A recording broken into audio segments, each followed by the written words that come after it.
आप देख रहे हैं प्राइम टीवी, सच साहस सरोकार।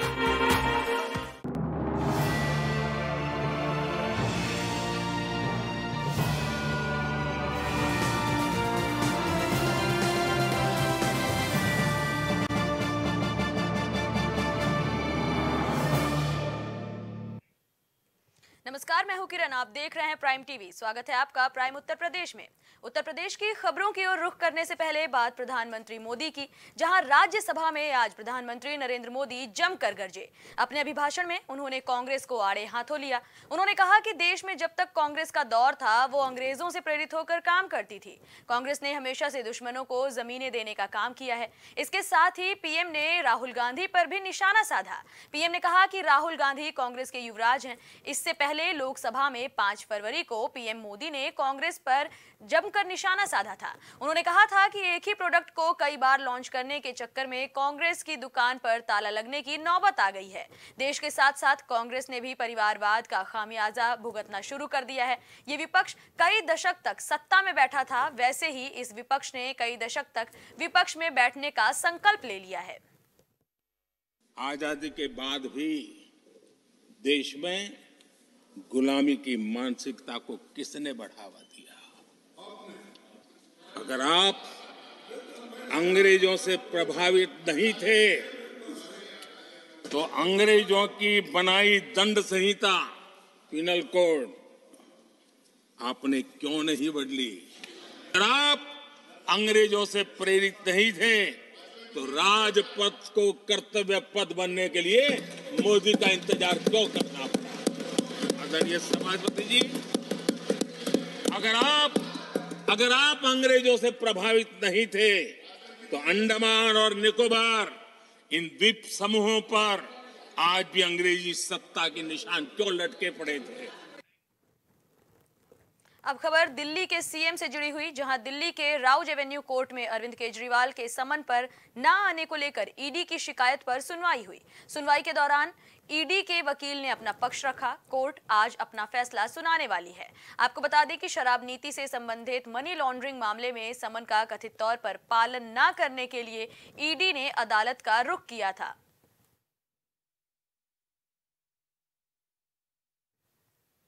लोकसभा चुनाव में बीजेपी की हैट्रिक की तैयारी को रोकने के लिए इंडिया गठबंधन लगातार कोशिशें कर रहा है, लेकिन एक बार फिर से इंडिया गठबंधन को बड़ा झटका लग सकता है।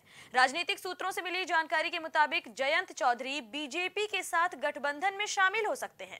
सूत्रों की माने तो बीजेपी ने यूपी में आरएलडी को 4 लोकसभा सीटों का ऑफर दिया है। सूत्रों के मुताबिक बीजेपी ने जो 4 सीटें आरएलडी को ऑफर की हैं, उनमें कैराना, बागपत, मथुरा और अमरोहा शामिल हैं। वहीं सपा चाहती थी कि उनके उम्मीदवार मुजफ्फरनगर, कैराना, बिजनौर लोकसभा सीटों पर आरएलडी के सिंबल पर चुनाव लड़ें। इसके चलते आरएलडी और सपा गठबंधन में टूट के कारण भी बनते नजर आ रहे हैं। जयंत चौधरी जी बहुत सुलझे हुए इंसान हैं, बहुत पढ़े लिखे हैं, राजनीति को वो समझते हैं। मुझे उम्मीद है कि किसानों की लड़ाई और उत्तर प्रदेश की खुशहाली की तरफ जो संघर्ष चल रहा है, उस लड़ाई को वो कमजोर नहीं होने देंगे। भाजपा सरकार लगातार किसानों के विरुद्ध काम कर रही है। इस बार आपने बजट में भी देखा कि कोई भी एमएसपी का जिक्र नहीं है, और किस तरह हमारी रेसलर जो बहनें थी, उनका अपमान हुआ है भाजपा सरकार द्वारा। तो मैं नहीं मानती कि जो आरएलडी के जो मौजूदा जो नेता हैं जयंत चौधरी जी, जो राज्यसभा मेंबर भी हैं, वो इस तरह का कोई कदम उठाएंगे जिससे सीधे किसानों को क्षति पहुंचे। तो आपको लग रहा है कि अभी वो है आपके साथ या नहीं? राम मंदिर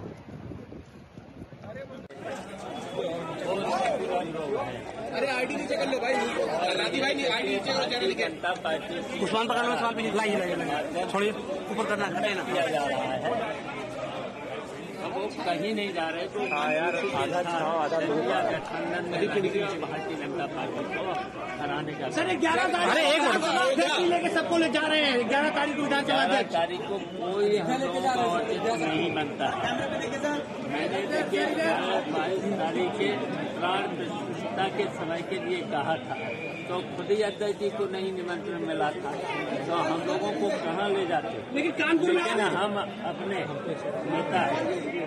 नेता प्रोडी दल को कहेंगे हम लोगों के लिए अलग से व्यवस्था करा, तब जाएंगे। कानपुर में आपने 2024 मिशन 80 का लक्ष्य लिए भाजपा जहां एक तरफ अपना जनाधार बढ़ा रही है तो दूसरी तरफ बीजेपी मिशन डिमोलिशन पर भी लगातार काम कर रही है। इसी कड़ी में भाजपा प्रदेश कार्यालय पर बड़े स्तर पर नेताओं की ज्वाइनिंग की गई। इसमें अलग अलग दलों के नगरपालिका अध्यक्ष, नगर पंचायत अध्यक्षों के साथ साथ ब्लॉक प्रमुख भाजपा का दामन थामते हुए नजर आए।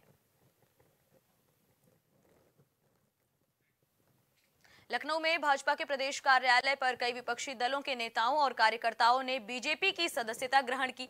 इस मौके पर प्रदेश के दोनों डिप्टी सीएम केशव प्रसाद मौर्य और ब्रजेश पाठक मौजूद रहे। बीजेपी की सदस्यता लेने वालों में कई पार्षद, सभासद, नगर पालिका अध्यक्ष समेत उनके हजारों समर्थक शामिल हुए। इस दौरान डिप्टी सीएम ब्रजेश पाठक ने कहा कि पीएम मोदी की अगुवाई में भाजपा का कारवां बड़ी तेजी से आगे बढ़ रहा है। आज बीजेपी से नगर पालिका के अध्यक्ष, सभासद और पार्षद जुड़ रहे हैं। ऐसे में बीजेपी परिवार का माहौल सभी को देगी। उन्होंने कहा कि आज के समय में सभी लोग भाजपा के साथ जुड़ना चाहते हैं और वो सभी का स्वागत कर रहे हैं।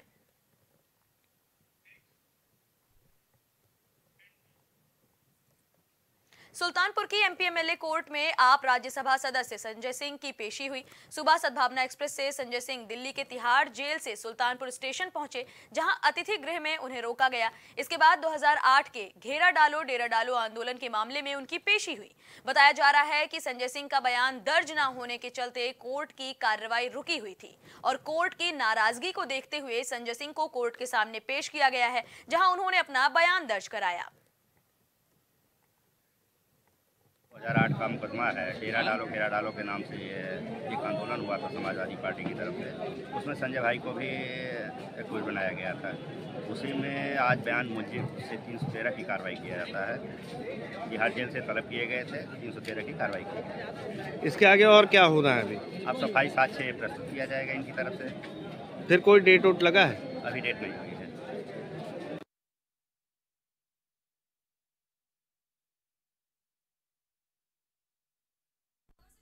जानकारी लेकर हमारे सहयोगी आशुतोष हमारे साथ जुड़ रहे हैं। आशुतोष, आज आप नेता संजय सिंह की पेशी हुई है, इस मामले में अब तक क्या अपडेट निकलकर सामने आ रही है? जी बिल्कुल, आपको बता दें ये पुराना मामला था। सुल्तानपुर के एमपी एमएलए की कोर्ट में आज राज्यसभा सांसद संजय सिंह पेश हुए थे, जहां पर उन्होंने एक बयान दर्ज कराते हुए जो है आज उन्होंने अपील की। वहां पे जो है अपील के दौरान जो भी बातें थी वो आज वहां पे पेश हो गए। इसी पे जो है उनकी एक बड़ी कामयाबी थी और अधिवक्ता की तरफ से यह कहना हो रहा था जो भी इनका जो है एक बयान था वो आज यहाँ पे हो गया, दोबारा पुनः इनको नहीं आना है। जी, ये जानकारी हमारे दर्शकों तक पहुँचाने के लिए आपका धन्यवाद आशुतोष।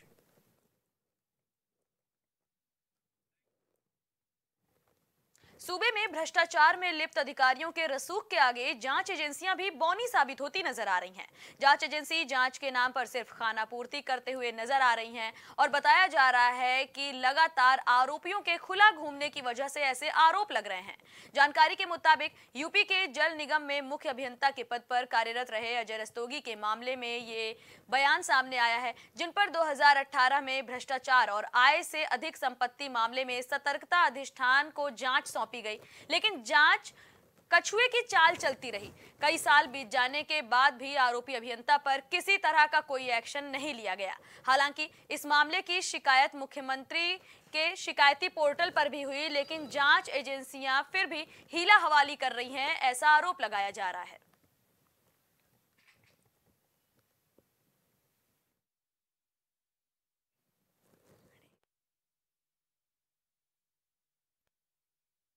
योगी सरकार की मंशा को अधिकारी और कर्मचारी पलीता लगा रहे हैं। बताया जा रहा है कि तमाम ऐसे मामले हैं जिनकी शिकायत मुख्यमंत्री पोर्टल पर भी हो रही है, बावजूद इसके मामले पर कोई एक्शन नहीं लिया जा रहा है। वही अब ये मामला आ रहा है जहां एक अभियंता पर आरोप लगे थे और अब बताया जा रहा है कि लगातार ये मामला पुराना होता जा रहा है। साल 2018 में अभियंता पर भ्रष्टाचार और आय से अधिक संपत्ति होने का आरोप लगाया गया था, बावजूद इसके अभी तक अभियंता के खिलाफ कोई कार्रवाई नहीं हुई है।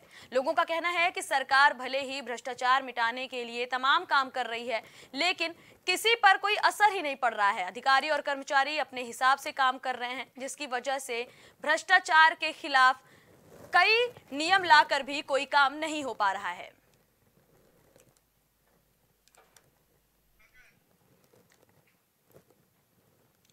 खबर से जुड़ी ज्यादा जानकारी लेकर हमारे सहयोगी दिवाकर हमारे साथ जुड़ रहे हैं। दिवाकर, हम आपसे जानना चाहेंगे कि लगातार सरकार की तरफ से जीरो टॉलरेंस की नीति बरकरार होने का वादा किया जा रहा है, लेकिन ऐसे में ये खबर सामने आई है जहां अभियंता के खिलाफ आय से अधिक संपत्ति होने का मामला था, लेकिन बताया जा रहा है अभी तक इस मामले में कोई कार्रवाई नहीं हुई है। इस मामले पर क्या किसी अधिकारी ने फिलहाल कोई आश्वासन दिया है कार्रवाई करने का?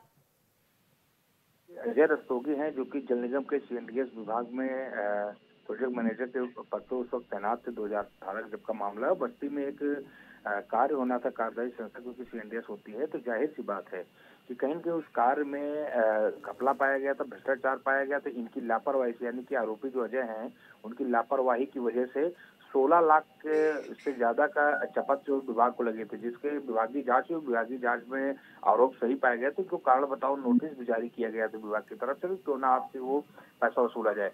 लेकिन इसके साथ साथ आय ऐसे अधिक संपत्ति का मामला भी इनके खिलाफ एक दायर हुआ था, जो कि अभी जांच चल रही है। और इनके घपले की जांच जो 16 लाख की है, उसकी जांच सतर्कता अधिष्ठान को सौंपी गई थी, यानी विजिलेंस को सौंपी गई थी। लेकिन अभी भी जांच जो है कछुए की चाल से चल रही है। और जहां तक ये कहा जा रहा है कि कछुए की चाल से इसलिए वो जांच चल रही क्योंकि अजय रस्तोगी जो है इनका रसूख आ गया, और रसूख के आगे जांच एजेंसियां जो है वो बौने साबित हुई है। लेकिन फिलहाल अभी इस मामले पर कोई भी अधिकारी बोलने तैयार नहीं है। लेकिन इतना जरूर है कि इस मामले को लेके मुख्यमंत्री का जो शिकायत पोर्टल, उस पर भी शिकायत की गई है। देखना ये होगा कि आगे क्या कुछ होता है। लेकिन इतना जरूर हो गया है कि जांच एजेंसियां जो है वो इस अधिकारी के और सेवानिवृत्त अधिकारी के सामने जो है बौने साबित हो गई। जी, ये जानकारी हमारे दर्शकों तक पहुंचाने के लिए आपका धन्यवाद दिवाकर।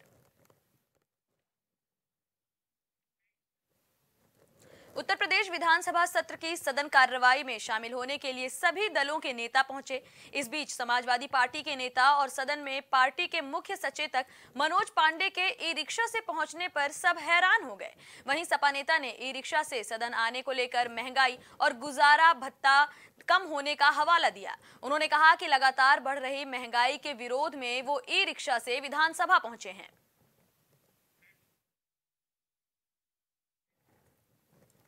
कानपुर देहात में रसूलाबाद थाना क्षेत्र के कहिंजरी कस्बे में मौजूद संजय नगर में दबंगों पर जमीनी विवाद के चलते दलित परिवार की पिटाई करने का आरोप लगा है। बताया जा रहा है कि जिला बदर अपराधी ने कई लोगों के साथ मिलकर एक बुजुर्ग महिला सहित उनके पूरे परिवार पर हमला कर दिया। इस दौरान 2 लोग गंभीर रूप से घायल हो गए, जिन्हें जिला अस्पताल माती रेफर किया गया है। ये घर मतलब हमारा बहुत दिनों से रह रहे सन 2008 से, तो इसके मतलब ये अपना कब्जा जला रही है। आप अपने सन 2017 में अपना पट्टा बना रही है फर्जी का, और हमारे घर में घुस के हम लोगों को पता नहीं था कि ये लोग मारने आए, घर से निकालने। तो अब सोच रहे थे इसे घर में घुस ही आए हैं, तो ये लोगों ने मतलब पीछे दुबाए डंडा लेकर आए थे, कुल्हाड़ी चाकू वाकू। तो ये लोग हमारे घर में घुस गए, तब हम लोगों ने उनको निकाल क्या पाए। जब वो बहुत लोग थे सर, हमको मार रहे थे, हुड़दंगा मचा था। तो ये लोग बेचारे आए कि क्या हो गया क्या हो गया, तो ये लोगों ने हम लोगों को मार रहे थे लाठी डंडों से। शशि सिंह तोमर और जगन्नाथ तोमर, ये जिला बदर है सर। ये हम लोगों को रहने नहीं देता है, हम लोगों से पैसे ले जाता है, देता नहीं है, और मारता भी, हमारे बच्चों को मारता है। खबर आगरा से है, जहां आगरा पुलिस ने शहर की सड़कों पर तेज रफ्तार वाहनों पर रोक लगाने के लिए एक्सप्रेस वे की तर्ज पर चालान काटने का प्लान बनाया है। बताया जा रहा है कि इसके लिए शहर के चौराहों पर कैमरों को अपग्रेड किया गया है, जहां 40 किलोमीटर की रफ्तार से अधिक पर वाहन चलाने पर अब चालान की कार्रवाई की जाएगी। सड़क सुरक्षा के लिए ओवर स्पीडिंग को काउंटर करना बहुत आवश्यक है। इसके लिए जो हमारे स्मार्ट सिटी के 43 चौराहों पर चालान वाले कैमरे लगे हुए हैं, उनमें जो सॉफ्टवेयर है उसको अपडेट किया जा रहा है कि जब भी किसी एक चौराहे से दूसरे चौराहे तक कोई भी व्यक्ति 40 की स्पीड से अधिक चले तो उसका ऑटोमेटिक चालान हो जाए। इसके लिए हमने स्मार्ट सिटी के लोगों से संपर्क किया है, वो इस पे कार्य कर रहे हैं। जल्दी ही ये व्यवस्था आगरा में देखने को लागू होगी। चौराहों पर जो कांस्टेबल तैनात है, उनको स्पेशल इक्विपमेंट्स दिए जाएंगे ताकि वो ओवर स्पीडिंग को मॉनिटर कर सकें? जी, हमारी जो इंटरसेप्टर है उसमें ऑटोमेटिक स्पीड रडार लगे हुए हैं। वो एक्सप्रेस वे की तर्ज पर इंटरसेप्टर्स जो गाड़ियां आगे बढ़ेंगी उन पर ओवर स्पीडिंग का चालान करेंगे। आगरा में तेज गति से वाहन चलाना अब कहीं न कहीं लोगों को भारी पड़ सकता है। आगरा ट्रैफिक पुलिस एक्सप्रेसवे की तर्ज पर अब आगरा शहर के सड़कों पर 40 से ज़्यादा स्पीड चलाने वाले वाहनों पर सख्त कार्रवाई करेगी। जो 43 चौराहों पर स्मार्ट सिटी के कैमरे लगाए गए हैं, उनके सॉफ्टवेयर को अपडेट किया जा रहा है। जितने भी वाहन 40 की स्पीड से ज़्यादा निकलेंगे उनके चालान काटे जाएंगे। तो कह सकते हैं कि 40 से स्पीड से ज़्यादा वाहन चलाने वाले चालकों पर कार्रवाई हो सकती है। कैमरामैन वाशिद हुसैन के साथ जावेद खान, प्राइम टीवी, आगरा। अब खबर मथुरा के जमुना पार थाना क्षेत्र से है, जहां भूमाफियाओं पर मंदिर की जमीन पर कब्जा करने का आरोप लगा है। जानकारी के मुताबिक भूमाफियाओं ने सन 1940 में स्थापित राजराजेश्वरी देवी मंदिर पर फर्जी बैनामा करा के इस पूरी जमीन पर कब्जा करने की कोशिश शुरू कर दी है, जिसके लिए भूमाफिया मंदिर में तोड़फोड़ भी कर रहे हैं। स्थानीय लोगों का कहना है कि यमुना पार पुलिस की मिली भगत के जरिए इस जमीन पर अवैध कब्जा किया जा रहा है। मैं तो मंदिर की मिल्कियत को एक बचाने का काम कर रहे थे हम, नहीं तो ये हम तो मोमडन हैं, लेकिन ये हिंदुओं का तो उसमें कोई भी बोल सकता है। इसमें हिंदू मुस्लिम क्या लाया, किसी को बचाने के लिए अगर कोई हिंदू सड़क पर पड़ा है एक्सीडेंट में किसी मामले में, या मुसलमान जा रहा है, उसका फर्ज यही है कि उसको बचावे, उसका ट्रीटमेंट करावे ले जाके, या मोदी यही है। अब ये थोड़ी कि इसमें हिंदू मुसलमान थोड़ी चलता। देखो साहब, तुम क्यों बोल रहे हो मंदिर के मामले में? मंदिर की मिल्कियत को, मंदिर की ज़मीन को खुर्द-बुर्द किया जा रहा है, तो उसमें बोलने में कोई हर्ज भी नहीं है। तो ये काफ़ी ज़मीन है इससे लगी हुई, करीब 4 बीघा के लगभग, पहले भी बहुत काफ़ी बिक चुकी है, अब जो बची है उसको भी बेच रहे हैं। अब देखो क्या होता है। ये तो रहना चाहिए, मंदिर की ज़मीन भी रहनी।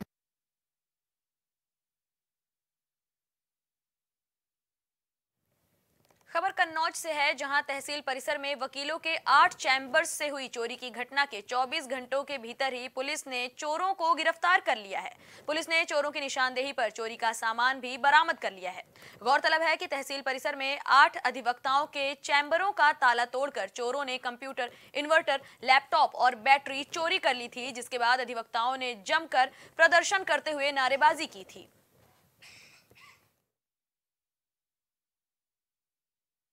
दिनांक 5 फरवरी 2024 को तहसील दरवा में एक चोरी की घटना हुई थी, जिसके लिए पुलिस ने एक चैलेंज की तरह इसको घटना को लिया और 24 घंटे के अंदर इस घटना का अनावरण किया। सीसीटीवी कैमरे वगैरह सभी तरह से तहसील में लगे तो उनको चेक किया गया। इसमें एक फुटेज प्राप्त हुई। फुटेज प्राप्ति के बेसिस पे अभियुक्त की पहचान हुई। पहचान के बेसिस पे ये देखा गया कि उस पर आपराधिक इतिहास है और उस पर चोरी की घटना कोर्ट में भी दर्ज है और बाल अपचारी जो है उसके चालान जो है माननीय न्यायालय किया जा रहा है। इसमें क्या क्या बरामद हुआ है? इसमें इसके द्वारा चोरी की गई बैटरी और एक प्रिंटर, दोनों चीज़ें बरामद है। दिनांक 5 फरवरी।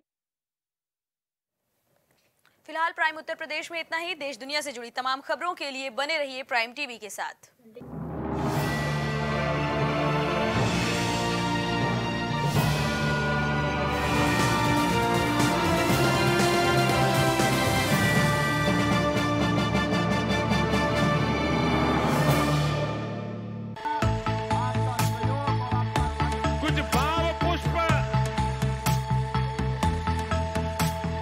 आप देख रहे हैं प्राइम टीवी, सच साहस सरोकार।